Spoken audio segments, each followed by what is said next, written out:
జంతర్ మంతర్ వద్ద రాహుల్ గాంధీ ప్రియాంక గాంధీలను పోలీసులు అడ్డుకోవడంపై అల్వాల్ కాంగ్రెస్ శ్రేణులు నిరసన వ్యక్తం చేశారు. మల్కాజ్గిరి కాంగ్రెస్ ఇన్ఛార్జి తోట లక్ష్మీకాంత్ రెడ్డి ఆధ్వర్యంలో ఇందిరాగాంధీ కూడలిలో ధర్నా నిర్వహించారు. ధర్నాలో మాజీ ఎమ్మెల్యే మైనంపల్లి హనుమంతరావు హాజరయ్యారు. నిరసనలో భాగంగా మోదీ దిష్టిబొమ్మ దహనానికి కాంగ్రెస్ నాయకులు ప్రయత్నించగా పోలీసులు అడ్డుకున్నారు. నీట్ పేపర్ లీకేజ్ వ్యవహారంలో విద్యార్థులకు న్యాయం జరిగే వరకు కాంగ్రెస్ పార్టీ పోరాటం కొనసాగిస్తుందని మైనంపల్లి స్పష్టం చేశారు.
విద్యార్థుల యొక్క భవిష్యత్తును ఆడుకుంటున్నటువంటి ఈ యొక్క కేంద్ర ప్రభుత్వంలో ఉన్నటువంటి పెద్దలు ఏదన్నా అపనింద వచ్చినా దాన్ని ఎంక్వైరీ అయ్యేదాకా రాజీనామా చేసి పక్కకు తప్పుకుంటారు.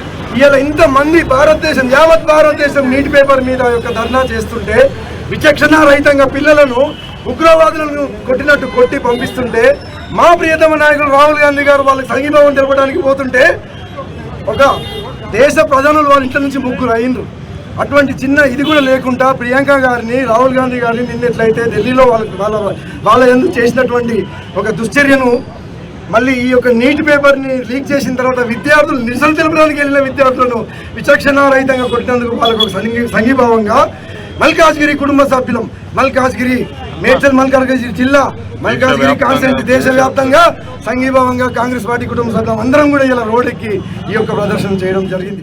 విద్యార్థుల యొక్క భవిష్యత్తును దేశవ్యాప్తంగా స్టూడెంట్స్ తరఫున బీజేపీతోని పోరాటం జరుగుతుంది.